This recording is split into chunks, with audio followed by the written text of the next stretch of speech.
here for me.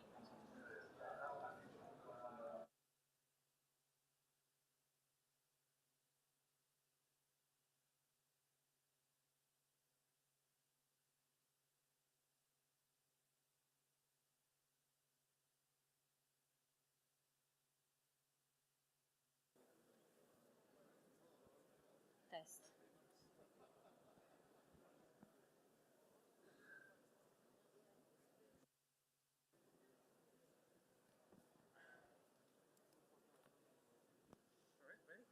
Yeah.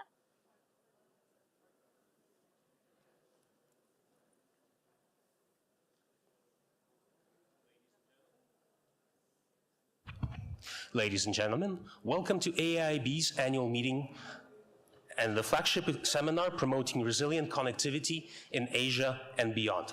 I'd like to welcome our moderator today, Giada Vercelli.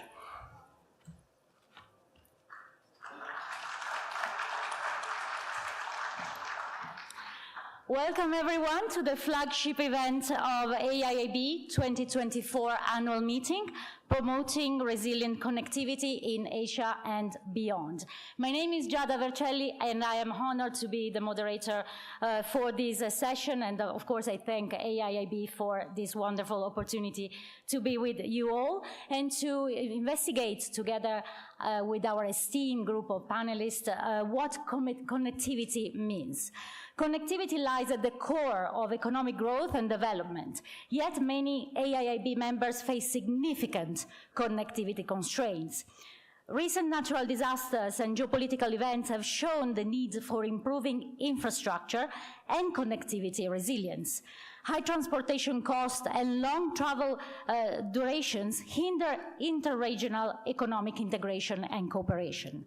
Despite notable improvements over the past 2 decades, gaps remain in both hard infrastructure and policy alignment. So opportunities, in fact, are abounding for enhancing energy connectivity to decarbonize grids and to promote sustainability. Simultaneously boosting digital connectivity is crucial for fostering a burgeoning digital economy. More improvements in both physical and digital infrastructures are needed to make infrastructure resilient and enhance connectivity throughout the world. So today we will explore how connectivity infrastructure can be more resilient to different shocks, how governments can better engage with private sector investors, and how to better mitigate risk. And we can bring together partners to promote high-quality cross-border connectivity projects. So without further ado, please welcome AIIB President Jin-Lee Chun for his opening remarks. Thank you, Mr. President.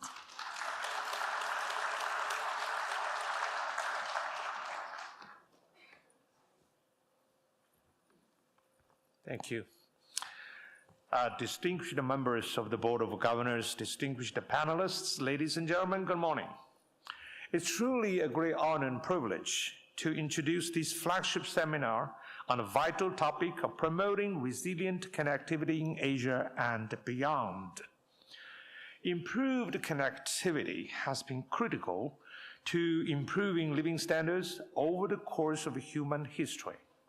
From the Silk Road, which enabled exchange across civilizations, to the railways and canals, which facilitated the Industrial Revolution, shipping innovations, which dramatically accelerated the international trade and modern just-in-time supply chains.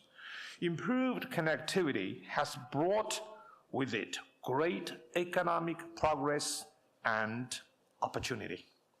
However, as we look into the future, to a world faced with geo-economic uncertainties and struck ever more frequently by natural disasters and a deteriorating climate, we must ensure that our existing infrastructure and future developments are resilient to changes in an environment, whether natural, macroeconomic, or geopolitical. The so-called natural disasters are actually not really natural. To a great extent, they are made by the humans. Resilient Connectivity is the foundational objective of AIIB's work. It is the essence of our mission to finance the infrastructure for tomorrow. Indeed, we're working hard to promote resilient connectivity amongst our members through both financing projects and by improving our understanding of potential climate, physical, and financial shocks, and how we can best manage infrastructure to be resilient to these challenges. But AIIB is determined to do more and better. Our corporate strategy sets a target for cross-border connectivity projects to account for at least 25% to 30% of annual financing approvals by 2030. AIIB is working closely with our clients to prioritize projects that will enhance regional trade, investment, and digital and financial integration. We must ensure better connectivity within Asia and between Asia and the rest of the world. Uzbekistan and the Central Asian region more broadly have much to teach us about the power of connectivity to transform local communities. Quite a number of AIIB's cross-border connectivity projects are located here in Uzbekistan. Once again, reminding us of this great country's pivotal role as a major Silk Road trading hub for over 2,500 years. Central Asia is undergoing another cross-border connectivity paradigm shift. It is not only a connector between Asia and Europe, but increasingly also a hub of industry and innovation. Our members in the region are seizing this rare opportunity to unlock high-value growth. AIIB is prepared to scale up its financing to realize these ambitions. However, further improvements in connectivity will require significant international cooperation. This is no easy feat. While our members stand to make huge gains from increased trade, investment, and integration, regional policy alignment with neighboring countries is complex. In addition to the large and well-documented costs of connectivity infrastructure, AIIB is committed to addressing these obstacles. This year, under Brazil's leadership, our bank led the G20 Infrastructure Working Group with the AIIB and EBRD to develop a report on delivering cross-border infrastructure. The report, which will be published later this year, paves the way for MDBs to work better together, including as catalysts and risk mediators of international connectivity projects. As we continue our engagement with both regional partners and other MDBs, allow me to highlight the 3-year joint program our bank has undertaken with ASEAN and AMCDF to support the Master Plan on ASEAN Connectivity. This program has enhanced the capacity of our ASEAN member states to identify high-quality cross-border connectivity projects. Through the joint program, AIIB is providing dedicated upstream technical assistance and financing to help materialize bankable projects. We are now working with partners to develop similar initiatives in Central Asia. For many members in Southeast Asia, cross-border connectivity is an imperative to unlock further growth and synergies. Our bank stands ready to support them. We are also investing in infrastructure projects in our non-regional members like Côte d'Ivoire and Brazil to make their trade with Asia more resilient by expanding existing market opportunities and opening up new ones. As we continue to look for smarter infrastructure solutions and new ways to cooperate, we recognize the pivotal role digital infrastructure. Unequal digital access is a key constraint on social development and cross-border integration, particularly for financial inclusion. Data and broadband are essential necessities of a modern life. Digital infrastructure is therefore critical for connectivity and resilience. In late 2023, AIIB, with the African Development Bank, supported Egypt's first sustainable Panda bond issuance, valued at 3 billion Chinese yuan. Part of the proceeds will be directed towards providing underserved communities with internet access. At a time when public budgets are stretched, pivotal sector investment in cross-border connectivity projects is ever more important. Our bank has worked with funds such as AP Motor Capital, present here today, to invest in cross-border connectivity, including ports and renewable energy. Energy transmission is another key area where the private sector is pivotal. Our bank stands ready to catalyze private sector investments in these areas and take them to the next level and a higher level. A famous Uzbek proverb says, "You should not mind spending water on a good field." The wisdom is eternal. We should not let the upfront costs or challenges of cross-border infrastructure scare us away from investing in a resilient, connected future. Connecting to and cooperating with others bring countless rewards. AIIB stands ready to continue making these resilient connections a reality. Thank you very much. Thank you very much, Mr. President. Thank you, Mr. President, for your opening remarks. Next, please welcome His Excellency Mr. Laziz Kudratov, AIIB Chair of the Board of Governors, Governor of Uzbekistan, Minister of Investment, Industry and Trade of Uzbekistan. Mr. Kudratov has held various positions at the Ministry of Foreign Economic Relations, Investment and Trade from 2003 to 2010. From 2010 to 2014, he served as an advisor on trade and economic issues at the Embassy of the Republic of Uzbekistan in the United States of America. And from 2014 to 2016, he held positions of Director of the Uzinvest Agency for Information and Support and Promotion of Foreign Investment. More recently, in 2022, Mr. Kudratov was appointed as the Minister of Investment, Industry and Trade of the Republic of Uzbekistan. Thank you very much for hosting us in your wonderful country.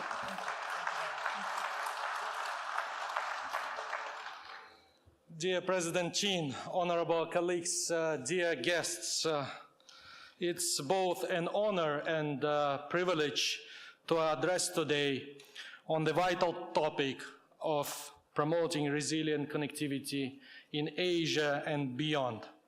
Allow me, first of all, to express our sincere gratitude to the AIIB leadership and all colleagues who have contributed to this meeting. Moreover, I want to extend our thanks to all the involved staff members who contributed to this meeting. We acknowledge the importance of open dialogue and the exchange of opinions, and we must recognize their highly valuable contribution to bringing about solutions. I believe we stand united and committed at the heart of Central Asia with a single goal: to contribute to regional cooperation, economic development, and long-term prosperity. Simply put, people expect improved connectivity from us. We have all experienced global disruptions, from pandemics to supply chain issues, and we must admit that connectivity systems are fragile and vulnerable to various shocks. This vulnerability highlights the need for robust and resilient solutions that are adaptive and flexible. At the core of Uzbekistan lies a commitment to building resilient, sustainable, and inclusive connectivity across Asia and beyond. As a double landlocked country, Uzbekistan understands the critical importance of being connected to global markets, not only for our own prosperity, but for that of the entire region. We have made progress in modernizing our transport infrastructure, including railways, highways, and airports, to enhance trade and the movement of people. Our ongoing partnerships with neighboring countries on projects like the Trans-Afghan Railway Corridor and the China-Kyrgyzstan-Uzbekistan Railway demonstrate our dedication to establishing Uzbekistan as a regional transit hub connecting Central Asia with East, South Asia, and Europe. We remain hopeful that today's exchange of views will contribute to the creation of economic corridors that boost trade, investment, and mutual growth. In today's interconnected world, physical infrastructure alone is not enough. Digital transformation is vital to building resilient connectivity. Uzbekistan has embarked on a comprehensive digitalization strategy to enhance our technology infrastructure, promote e-commerce, and improve government services. By enhancing broadband internet access and mobile technology, especially in our rural areas, we aim to bridge the digital divide and ensure that all our citizens can participate in the global economy. Moreover, regional cooperation in developing secure, reliable, and interoperable digital platforms is essential. Uzbekistan is actively working with regional partners to enhance cybersecurity, data protection, and digital innovation hubs that will support the development of SMEs, especially in areas like fintech, logistics, and e-governance. Resilient connectivity must also be sustainable. We cannot afford to grow at the expense of our environment. Uzbekistan is committed to promoting sustainable infrastructure that reduces carbon emissions and fosters environmental stewardship. We are expanding our investment in public transport, railway electrification, and renewable energy to ensure that our connectivity efforts are environmentally friendly.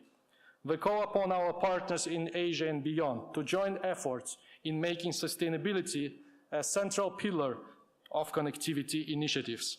Smart and green transport corridors, cities, and eco-friendly supply chains are the way forward, ensuring that future generations inherit not only prosperity, but also a healthy planet. Connectivity cannot be built in isolation. It requires cooperation and collective action. Uzbekistan strongly believes in the power of multilateralism and regional platforms, such as Shanghai Cooperation Organization, the Belt and Road Initiative, and the Central Asia Regional Economic Cooperation CAREC program, which aim to foster connectivity. We are open to partnerships with all nations that share our vision of integrated, peaceful, and prosperous future. I want to underscore the importance of AIIB's target for cross-border connectivity projects with a commitment of 25–30% of total project financing by 2030. Uzbekistan is eager to collaborate with AIIB and other partners to develop high-quality CBC projects that will lay the foundation for sustainable development. As of 2023, CBC projects represented 23% of AIIB's financing, and we are optimistic about closing the gap and meeting the ambitious goals laid out in the AIIB's corporate strategy. To achieve this, we must engage the private sector more deeply, harmonize regulatory frameworks, and work together to find solutions that contribute to cost-effective connectivity. This is why today's exchange of experience and opinions is vital. It provides us with the opportunity to share best practices, learn from each other, and identify niche areas where we can concentrate our efforts to achieve tangible results. In conclusion, the challenges we face in achieving resilient connectivity are significant, but so are the opportunities. Uzbekistan stands ready to play its part in shaping the future. We are at a point where our joint experience with partners will be of great value to all participants. We encourage everyone to actively contribute and, most importantly, remain connected to achieve results. Let us continue work together as one family to build resilient connectivity in Asia and beyond. Thank you very much. Thank you very much, Minister.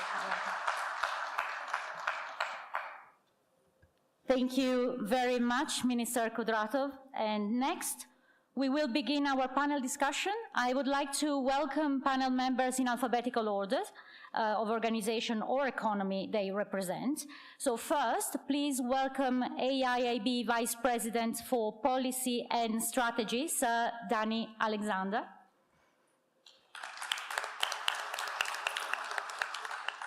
Next, please welcome His Excellency Mr. Kim Pfeiffer, Managing Partner and CEO of AP Moller Capital.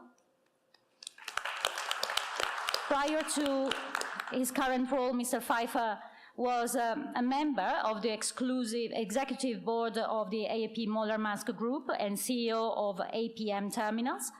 Under his leadership, APM Terminals established itself as a global and leading container port and logistic company. Kim Pfeiffer has worked for AP Moller Group since he left Arthur's University with a master's degree in finance economics and has been stationed in various countries, including Indonesia, Japan, USA, and the Netherlands. Next, we welcome Her Excellency Ambassador Tatiana Rosito, AIIB Governor, Secretary of International Affairs of Minister of Finance, Brazil, and Finance Track Coordinator, G20 for Brazil. Tatiana Rosito is a Brazilian economist and a senior diplomat with over 25-year experience in the public sector and international organizations.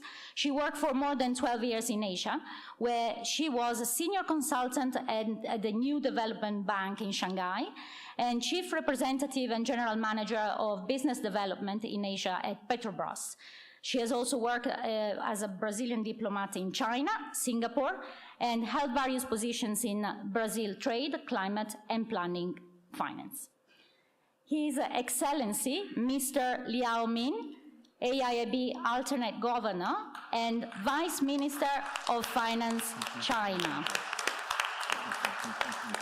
Economist by training, Mr. Liao's career has taken him from People's Bank of China to the private sector and back to the banking sector.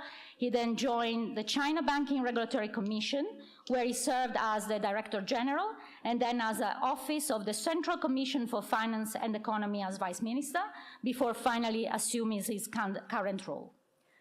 And then please give a warm round of applause to Her Excellency, Ms. Indrani Torai-Raja, Minister in the Prime Minister Office and Second Minister for Finance and National Development from Singapore. Ms. Raja is the leader of the House for the 14th Parliament. She is a senior counsel and was a practicing lawyer before joining government. Ms. Raja assists in the oversight of the National Population and Talent Division in the Prime Minister's Office. Under her finance portfolio, Mrs. Raja is involved in the development of government's fiscal policies, including the Professional Services Program Office and Infrastructure Asia and Singapore government platform that connects infrastructure, demand and supply in the region. As Second Minister for National Development, she is involved in the formulation of Singapore's housing and development policies. Well, thank you very much all for joining us. So we can, is on, I guess. Are we on? Thank you very much. So thank you so much for joining us. As I was saying, the two keynote speakers have been extremely good with keeping the time, so let's try to do the same. We have wonderful, wonderful speakers today, so we can really tap their brain to understand more about connectivity. So I would like to start with an introduction question. Our panel today consists of speakers from across the globe whose economies and companies have very different understanding of what connectivity means and what is beneficial to the economy. So I'd like to ask everyone to share what is crucial in their view for connectivity. And I would like to start with Sir Danny, please. Thank you very much, and it's a great place to be asking this question because we're here in Uzbekistan at the crossroads of Asia. We heard the minister, the vision of Uzbekistan as a connectivity hub, but also the importance of resilience. And when AIIB was created by the 57 founding members, the idea of connectivity was really put at the heart of the bank, of our vision, and of the ways in which we want to contribute to supporting our members. And that's because, very simply, connectivity is central to economic growth. Whether that's traditional connectivity, transport links and roads, railways, ports, airports, or whether it's digital connectivity, the connectivity of the future, if you like. Both of those aspects are absolutely critical to economic development. They're also increasingly critical to the climate transition. We see the importance, for example, of cross-border transmission and distribution of energy, from moving renewable energy from where it can be produced to where it's needed. And we see also the importance of working with regional organizations. As President Jin said, we've built a strong partner with ASEAN to look at their connectivity program. Here in Central Asia, we're supporting projects in Uzbekistan, but also working very closely with CARECT to really help Central Asia develop in this role. But we also see, I think, through terrible recent events such as the flooding in southern Brazil, in Pakistan, earthquake in Turkey, and many others, how fragile connectivity infrastructure can be. And so building resilience into the connectivity infrastructure of the future is also absolutely critical. And again, that's a key part of AIIB's approach, to make sure that we are adapting our infrastructure to the challenges of climate change, as well as developing climate-friendly infrastructure for the future. So I think connectivity is really at the core of everything that we have to do if we're really serious about supporting economic development in a sustainable and green way. I thank you, Sir Danny, for providing such a broad picture. I'd like to hear also the perspective of Mr. Pfeiffer, because it's more of a bottom-up approach, rather. So experience on the field. Tell us what is connectivity for you. Yeah, thank you very much, and great pleasure to be in this great country, and with AIIB, I'm really honored. So connectivity for me and for us in AP Moller Maersk is of course about transport and logistics. And in our humble opinion, that has really been the backbone for globalization, enabling global free trade, economic development, pulling a lot of people out of poverty over the years. So for us, this is about creating efficient end-to-end supply chains in terms of ocean shipping, ports, roads, rail, air cargo, connecting importers, exporters, producers, and consumers. And the sector, the logistics sector, is a sector of about $8.6 trillion, growing each and every year. So I have been brought up in my career in Maersk, facilitating globalization, outsourcing to China and Asia, and the growth will continue. But we do see changes in the need of infrastructure and trade. There's a new geopolitical world order. People are talking about nearshoring, friendshoring. At the same time, we still see significant demographic developments, aging populations, younger populations, growing middle classes, and so on, that we have to take into account. And then the last element is kind of the green transition. that puts a lot of pressure on supply chains because the flows of minerals and the need of different minerals and constructions will hugely change in the future. So AP Moller Capital is an infrastructure investment arm of the Maersk Group. We invest inland, particularly in emerging markets. We work under the notion of doing well while doing good. So we are definitely here to make profits, because profits will enable us to do more. But at the same time, it's important to build sustainable businesses. We think this is the best way to support in countries where help is needed. We also focused on doing well in terms of the green transition. And we are supported by a host of institutional investors, and we are in particular proud to see that AIIB has chosen to invest in our activities. So we have created 160,000 jobs over the last 7 years in Africa and in Asia, and the journey will continue. So that's connectivity for us. I'd like to pick on what you just said, Mr. Pfeiffer, to toss now to Ambassador Rosito. Brazil has been mentioned twice already in the few minutes that we were here for, unfortunately, natural disaster, but also for its resilience and capability. So we would like to ask you what is crucial and what are the lessons that have been learned and what you've been doing right for being so much on the map in terms of connectivity. Thank you very much, Jada, to add this, and it's a good morning to all, also to my fellow panelists. It's an honor to be here with you today at one of the main crossroads of the Silk Road. Brazil is far. Brazil is far from Asia, so already being here, I appreciate very much a very smooth connectivity that brought me here today. But although Brazil is far, you see, 50% of Brazil exports go to Asia and 40% of Brazil's imports. So Asia is very important to Brazil, and we are very honored to be a founding member of AIIB. And we think this, for us, in the mission of building infrastructure for tomorrow, we are sure that, connectivity and now enhanced or resilient connectivity is very important.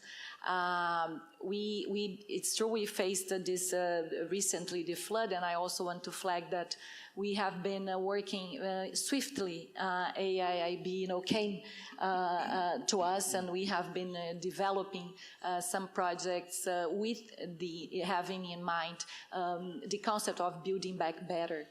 But I want to add, of course, we are talking here about the importance of connectivity in terms of the hard infrastructure and also soft infrastructure, digital connectivity, and we are very mindful of the importance to continue to do our utmost on how to make possible, bigger projects that will take into account the environmental and climate element that was mentioned here.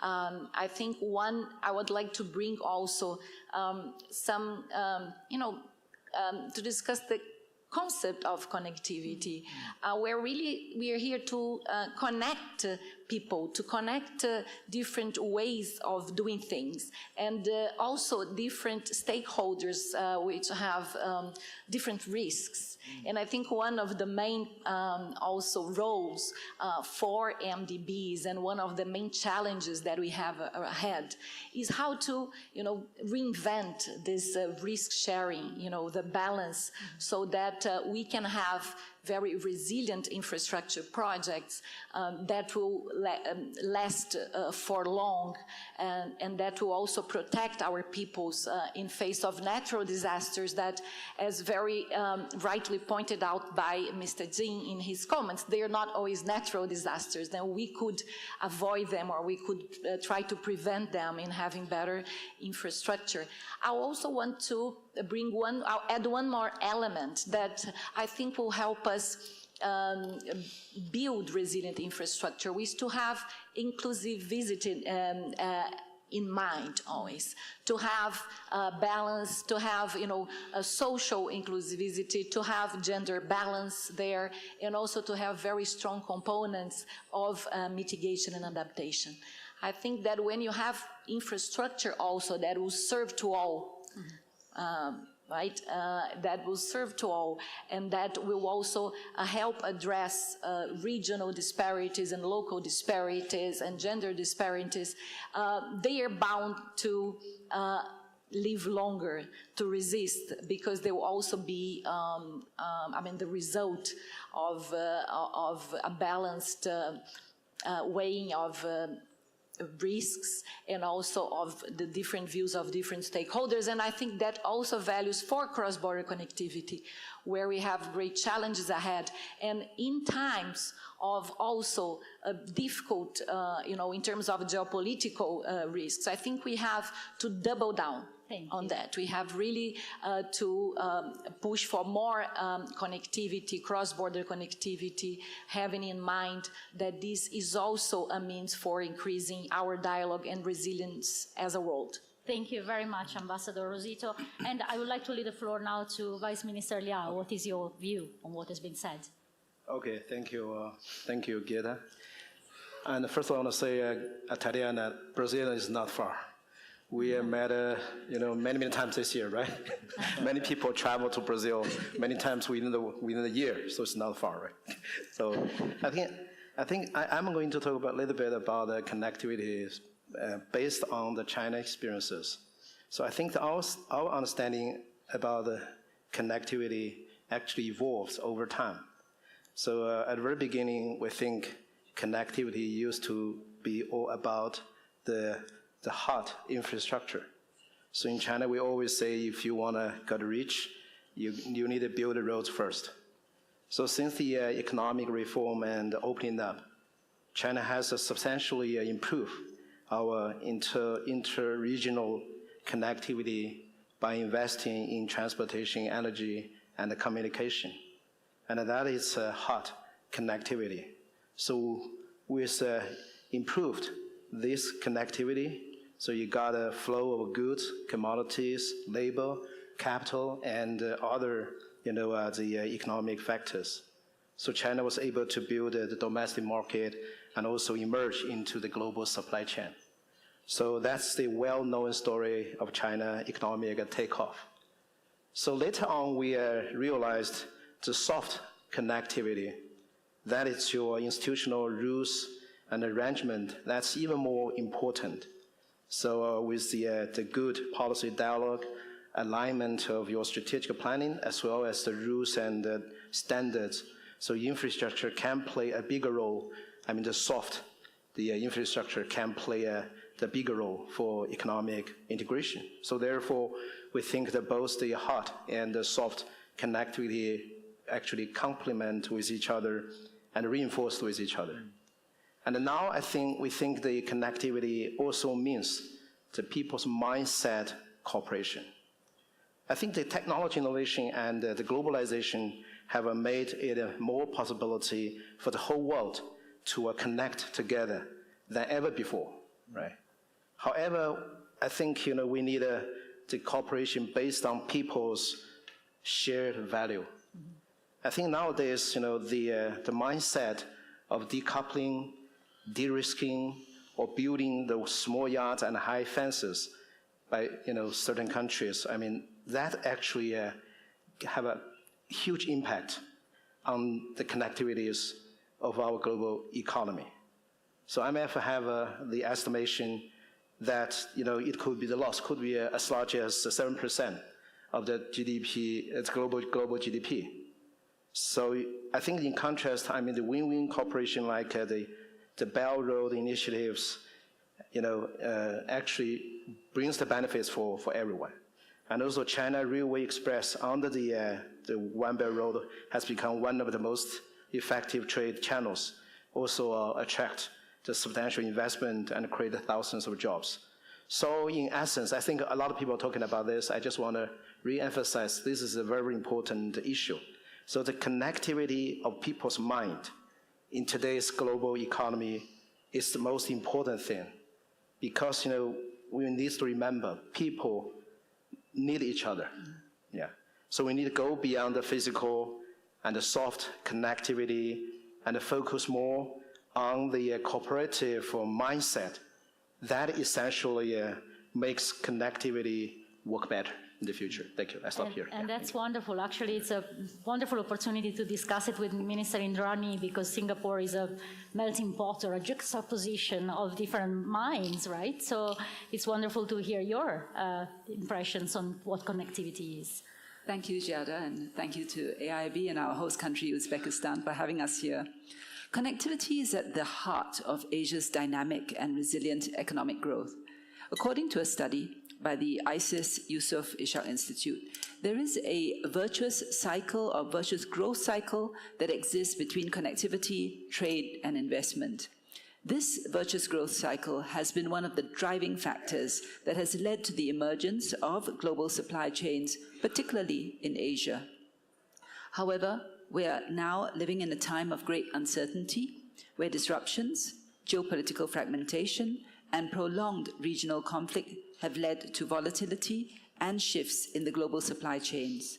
Against this uncertain backdrop, Singapore is of the view that there are two critical ways for us to maintain and improve regional connectivity. First, we need to remain committed to free and open trade, which plays an important role in creating a more secure and inclusive world. Singapore strongly supports a multilateral rules-based international system. In the same vein, we view the increasing regional and global connectivity positively. Infrastructure investments and projects that add to the overall connectivity in turn leads to more trade, more investments, economic activities, and growth in the region and the world. Second, even in this bifurcated world, small countries in Asia have great agency and would do well to work better together. A good example is efforts towards greater integration within ASEAN. This is not just in the realm of trade and investments, but in other critical areas like food and energy to create a more resilient region. For instance, the Lao PDR, Thailand, Malaysia, Singapore Power Integration Project marks the first collaboration among 4 ASEAN member states on multilateral cross-border electricity trading. It has just been enhanced with the capacity of electricity traded doubled from 100 megawatts to a maximum of 200 megawatts, further enhancing the energy connectivity of the region. This has been made possible by the introduction of multi-directional electricity trade. The LTMS PIP, as well as other cross-border electricity projects in the region, will serve as useful pathfinders to the ASEAN power grid and bolster our region's energy security and pursuit of net zero ambitions. So I look forward to sharing this and other ideas later. Thank you. Thank you very much. I'd like to go back to our man on the field, Mr. Pfeiffer, and ask him what role he thinks that multilateral development banks, such as the AIIB, can do to help government improve their traditional cross-border connectivity, such as energy and transport that you described before, and what are some successful examples that you can bring, so good lessons to be learned. Yeah, thank you. So I think multilateral development banks like AIIB, they play a very crucial role in enhancing the traditional cross-border connectivity. And there's a number of factors. The important one is, of course, to provide the needed financial resources. Then there's the technical expertise, and then there's the policy support to governments and policy makers. So financing of huge infrastructure projects like ports, for instance, that there's a need to bring multiple stakeholders together, and in most cases there's also a need for private capital. But sometimes these projects they don't go ahead because the balance between risk and return doesn't match up, or there can be other policy reasons and so on. But This is where multilateral development banks, they can play a crucial role by putting people together and make the risk and return profile work. So pooling resources from multiple countries and bridging the funding gap, that's really the main thing for me. In terms of examples, the collaboration between AIIB and APM Moller Capital has already resulted in a number of successful partnerships. For instance, we are investing in warehousing and distribution in and around the airport in Cairo in Egypt. And despite all the troubles that we have in the Red Sea, then we have been managing to convert a lot of cargo from land and ocean transport into air cargo. So vegetables and flowers and so on that are being produced in Egypt are flown out from Cairo and into the the retail markets in other parts of the world. We're also working together on refrigerated warehousing and distribution in the Philippines. And when you look at the food waste that goes on in emerging markets as well as developed markets, it's really staggering. And a lot of this is related to insufficient supply chains. And I can go on. We're working on green fuels in Morocco. Morocco is, in terms of wind and solar conditions, this is absolutely the best place in the world for these kind of projects. We know that there's still a price gap from a commercial point of view on green fuels versus traditional fuels, but this is where we need to lean out because this is crucial for the green transition, both within shipping and many other industries. Thank you very much. And I'd like now to go to Vice Minister Liao to ask him what multilateral development bank can do for governments. Okay, thank you, Greta. Yeah. So allow me to share one example to elaborate on the MDB's role. So in 2023, AIIB invested $500 million in Kunming Airport expansion projects. So this project is trying to support the green development of International Harbor Airport in the southwest of China and improve China's air connectivity to Southern East and South Asia regions. So by introducing the practice of Singapore Changchi Airport, AIIB helped the clients to design the projects with high standard, in particular in the procurement and the environment and the social policy. AIIB's participation as an anchor investor will also help to attract the private sector to join in a later stage. So furthermore, AIIB's offering of local currency in this project helped to develop the Panda in the bond market to fill the capital gap.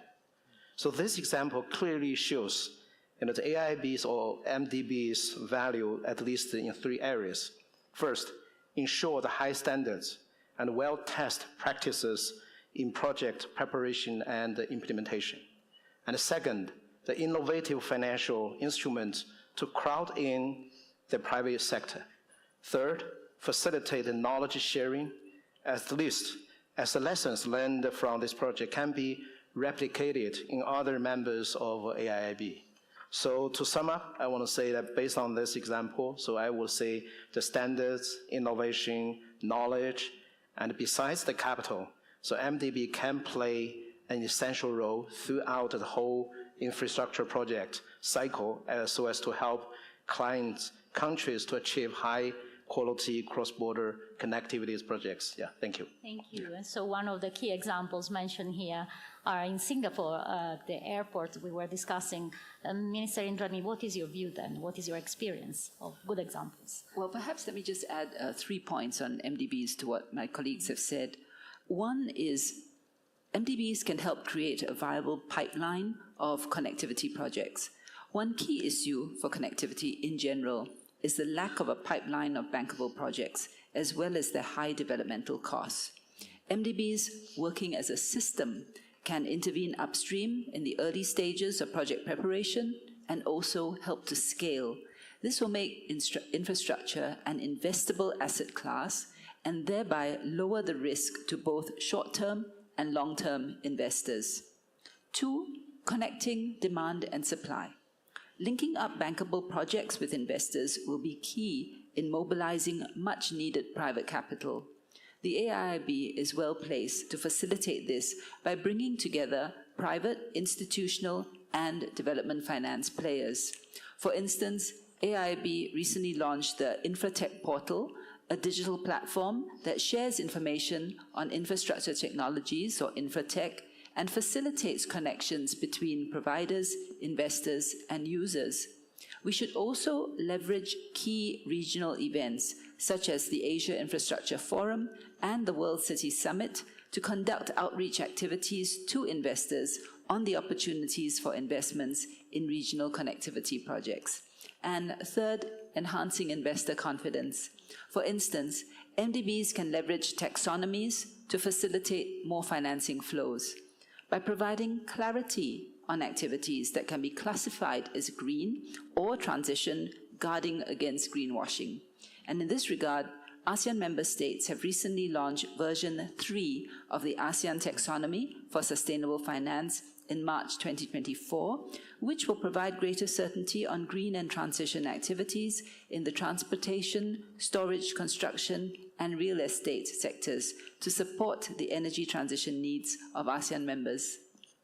Thank you. Thank you very much. And I'd like now to go to Ambassador Rosito, because, of course, I'd like to see what her views are about the role of MBDs. But more specifically, Ambassador Rosito, you were quite vocal about the distinction between physical infrastructure and digital infrastructure. So what is the added value that can come from AIIB and their peers? So in the area of digital infrastructure, I think that there are a few issues to consider. And I mentioned in particular the issue that digital connectivity should really take into account also inclusiveness factors. For example, trying to deal with social and gender disparities, but also MDBs with their technical capacity, their knowledge, the fact that they bridge, they not only bring financing, but they bring knowledge and different means, and they could also replicate good cases in different countries. They can help us build, let's say, success cases in areas, for example, be it in banking, be it in health issues or education. I mean, thinking of connectivity or digital, in a broad sense, today it's very important that digital is also linked to specific factors on the ground that can help us overcome challenges and inequalities. MDBs, I think, have also, many of the projects now in digital infrastructure, especially if we think of the challenges to build very powerful data centers and in terms of regional and global scope, they are very expensive. So this is something also that the MDBs can help build financial structures to help crowd in private capital with different structures in terms of guarantees, in terms of really being many times, the main investors, or working also with different countries, with country-led platforms that are also a means of connectivity. And also I wanted to finally bring the importance of MDBs working together with also regional development banks and national development banks that are very connected to the local space in different countries, and this is something that actually the AIIB has been very active in working with within the Financing Commons Forum. So I think AIIB is very well placed also to continue to tackle and to using its mechanisms and innovations to help us or address digital connectivity gaps. Sardani, lots of good things, a long shopping list for you. What is your response then? A long shopping list, and I'm very grateful to all of our panelists because I don't need to be here. So many AIIB projects have been mentioned in the course of your brilliant remarks. This is an area, I mean, for the MDBs, this is an area where, really, as was said, MDB cooperation is critical. We see increasing attention in the international system. Brazil has the G20 presidency now, and thank you for including us in those discussions.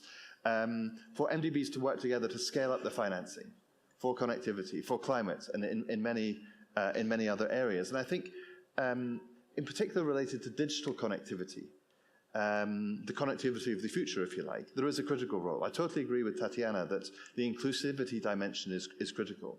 You know, although 95% of the people in the world live in areas with some internet connectivity, actually there are 2.6 billion people in the world who are still counted as not having internet access. And so bridging that digital divide is crucial for economic development, it's crucial for social and human development. But also we find in digital especially, it's an area where international cooperation is not as strong as it should be. And especially around regulatory coordination, AIIB has launched the Digital Infrastructure Regulatory and Risk Forum with 10 multilateral institutions to share information and help promote understanding about how to develop in the digital connectivity space in a way that sits with the kind of regulatory environment that we see. I think MDBs have all the roles that have been described, but perhaps the most important is building the partnerships that are necessary to advance connectivity infrastructure. AIIB has invested many projects in digital connectivity. I'd mention one that wasn't mentioned here. In Indonesia, we supported the government to launch a satellite which provided internet connectivity to 13,000 outlying islands in the Indonesian archipelago. So it's enhancing technology, it's building connectivity, but it's also doing so in a way that is inclusive and bridging the digital divide. So I think that's one example of how MDB capital, which is quite scarce, can be used in a targeted way to meet the real development needs. And overcome physical obstacles, but there are also geopolitical obstacles, situations that are complicated, especially regarding high fiscal debt in many economies post-COVID. So we need to perhaps attract more the private sector and not scare them away from certain projects. So how can governments do better to bring in the private sector? And I'd like to start with Ambassador Rosito, then because of time being short, I will call in Vice Minister Liao and Mr. Pfeiffer. Thank you for this question. Actually, and since also Danny mentioned that, it's a good opportunity to us to bring some of what we have been together with our partners and international organizations, MDBs such as AIIB at the G20. We are building a roadmap for better, bigger, and more effective MDBs that draws heavily on reforms that have already been in place in the last years, but also putting a lot of value on MDBs as a system, as was mentioned. And there we are thinking together, and we'll submit to our ministers now in the end of October. This is one of the major deliverables for the Brazilian G20, this roadmap that also calls attention very much to the role of MDBs and their value added, but also their role in bringing more private capital. And here we are talking of both new mechanisms in terms of expanding the capacities of MDBs through hybrid capital, for example, but we're also talking mainly about how MDBs can structure projects, can use risk structures and guarantees and partnerships. Partnerships at large with other MDBs, with the private sector, so that they could, help us give the right answers in terms of financing structures to the challenges and the high ambitions, especially taking into account not only the challenges that the development challenge, the traditional challenge that we have, but also climate change. So I think the role of MDB there, and taking into account that MDBs are special partners that always are expected to take some risks or some more risk or long-term risks. This could be crucial to make some projects bankable and also attract the private sector. So we are really counting on this as going ahead as one of the major, let's say, the major areas for continue to work on MDBs, and of course the end goal is to really improve impact and development impact. Thank you. Vice Minister. Yeah. Okay, yeah. Thank you. I think this is a very important question. I think echoing my colleagues just said today, about how, for the government, how to bring more the private capital. I think three things I want to mention here. So first one, create a favorable business environment. That's the key for the government, because the government needs to bring the certainty to the private sector to make sure they understand your market, the environment or your market access, and what's the major barriers and how you can streamline your process. I think that's something the government needs to do more in this regard. And so that's the reason in China we just finished the third plenary session of our 20th committee. We just come up with the very comprehensive reform packages, which includes over 300 measures in terms of reform and opening up in the next 5 years. So the implementation of all this strategic reform and the opening up measures is going to create the certainty for the investors, for the private sectors. Second one, I want to say how to create appropriate the risk-sharing mechanism between the public and the private. I think that's the key. Some colleagues already mentioned this. I think, because in China nowadays, it's roughly over $1 trillion US, the PPP projects in China so far. So why we can have this kind of a large PPP project? I think all these projects has the very appropriate, the risk-sharing mechanism, and also the risk profit sharing mechanism.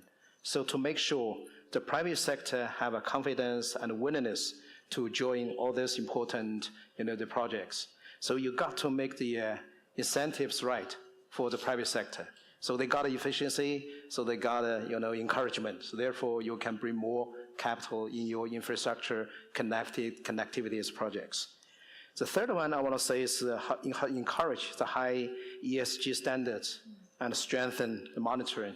So given the huge potential environmental and social impacts connectivity infrastructure is going to generate.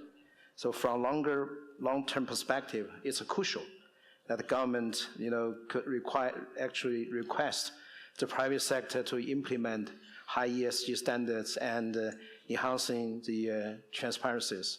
So the close monitoring from government also is needed for the quality delivery in this regard. And also one thing I want to mention is, actually, I think within the G20, currently we are talking about in the future how to bring more the private capital to the emerging market. This is a very important initiatives under discussion so far. So from Chinese point of view, we really encourage, the new initiatives is going to bring the right incentives for the global capital market. So let the people have a confidence to do the investment in the emerging market. So that's a key. No matter how many mechanisms you are going to come up with, the incentives if you get incentives right, I think everything will be right. So I think that's also the at a multiple platform, the government, every government work together, creates a kind of incentives for global, capital markets.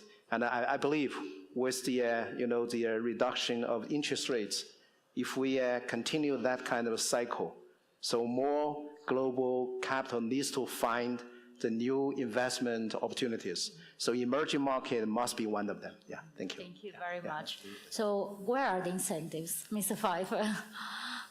Yeah, thank you. So, private capital will always find the projects that offers the best risk and return relationship. That's just the nature of it. And of course, from a business point of view, it's about supply and demand and competition and all of these things. But to your question on the government's role, we as a company, as Maersk, we have been doing business in more than 100 companies for more than 100 years. So it's very important that we have a long-standing relationship with the governments, that it's trust-based, there's stability. So it's not only the ministers for the 5 years that we work on. It's a comprehensive relationship with each country. And of course, it's very important that things are done in the right way. We have absolutely zero tolerance towards any type of form or shape of corruption and bribery and these kind of things. It's a total red flag for us. We are looking at whether there's a stable regulatory environment in place. Are there clear policies? Are there protection of investor rights? Are there any financial incentives offered, tax breaks, subsidies? And then at the end of the day, it is about people, bringing people together, working on solutions, being positive, and sometimes all parties need to lean out a little bit to make things work and get going on difficult projects. Thank you. So what modalities and structures can MBDs use to boost high-quality cross-border connectivity project development involving coordination between multiple stakeholders? This is the last question to most of our panelists, and I'd like to start again with Ambassador Rosito, and then we'll go to Minister Indrani. So, thank you. Since this is the last question,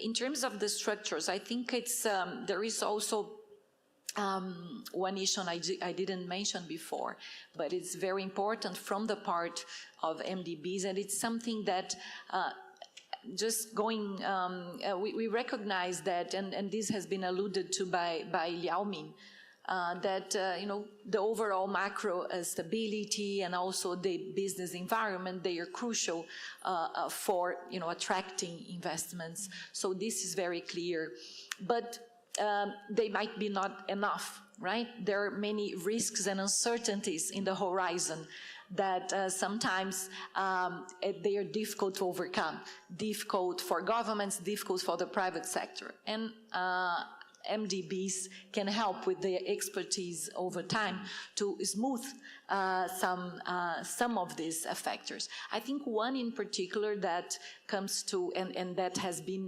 the object of action in Brazil recently, is foreign exchange risk mitigation. We see that one of the main risks perceived by investors is foreign exchange risk. Right? We know that currencies in emerging markets are more volatile than in advanced economies on average, and this is something that we think there is a coordinating role for the government to tackle. So Brazil has developed, together with some MDBs, a mechanism for foreign exchange risk mitigation that relies heavily on the market.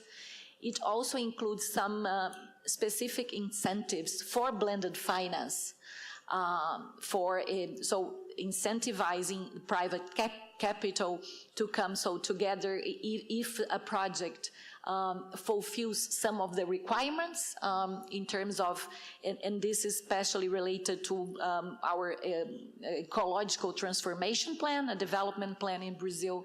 So this project may receive incentives, but what it has to bring is leverage from the private sector. You only receive up to 15% investment if you bring the private sector. So I think this is an interesting feature that is also a part of what we have been discussing in G20s. There are, of course, other, I just want to also mention one or two more. I think project preparation is very important, right? And coordination also of MDBs and in between MDBs when you were talking about cross-border projects.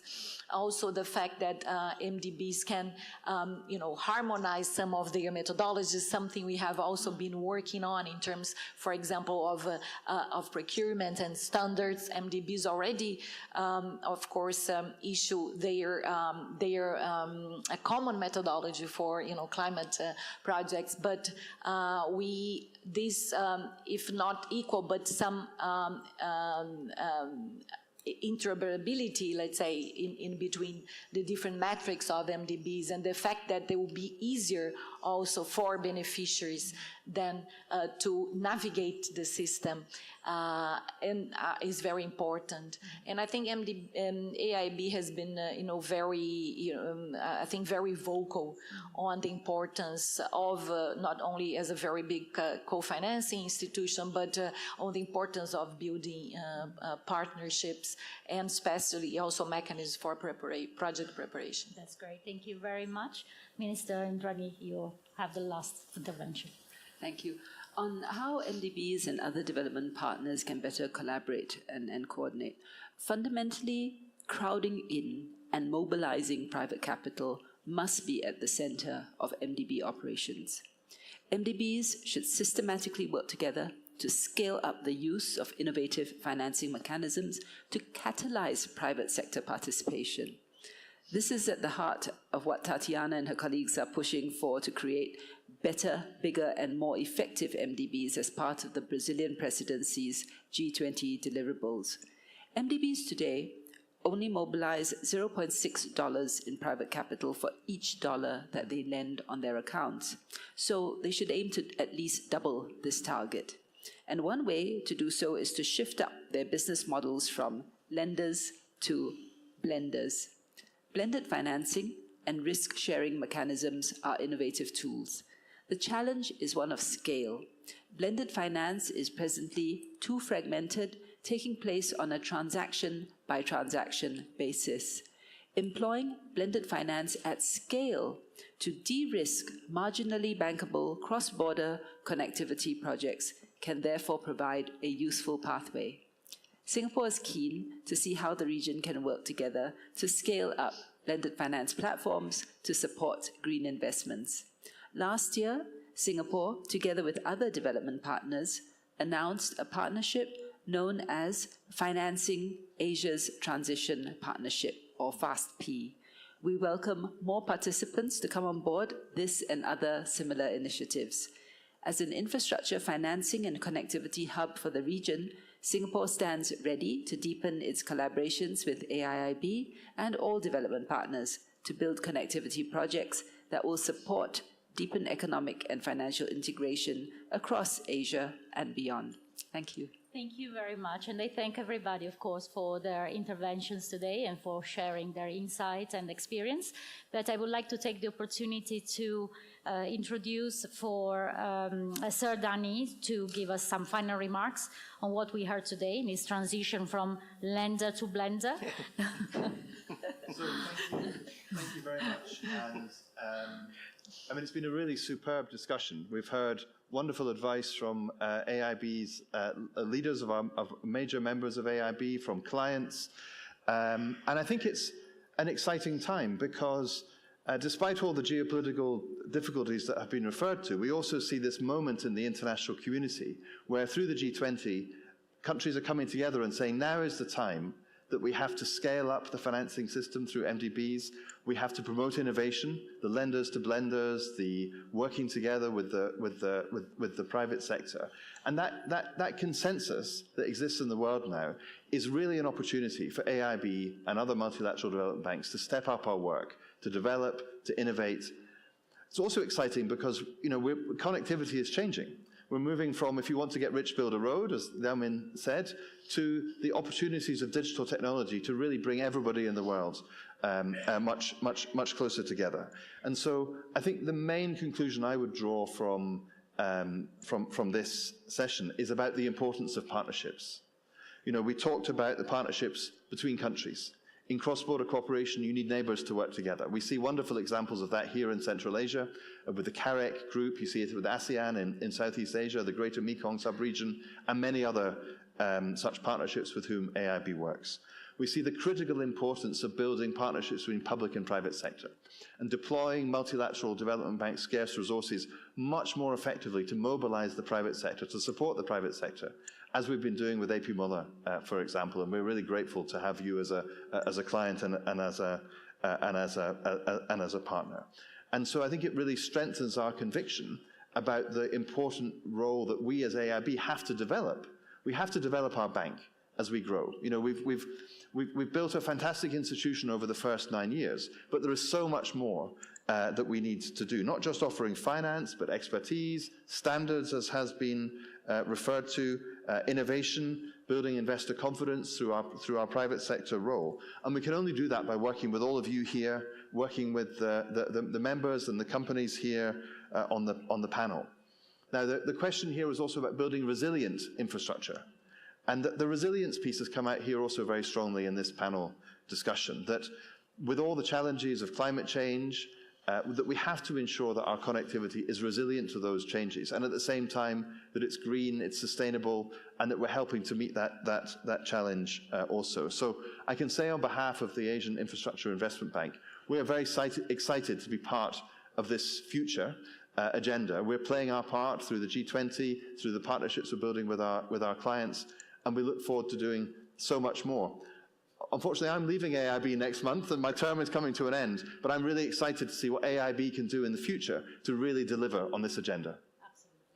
Well, I would like to thank then Minister Indranee Raja, Vice Minister Liao Min, Ambassador Rosito, Mr. Pfeiffer, and Sir Danny for a wonderful conversation today. And of course, thanks AIIB for having us today, and this wonderful country, Uzbekistan, for hosting us.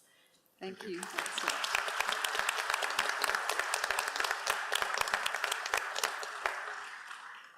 Time is good, right? That is perfect. On time, right?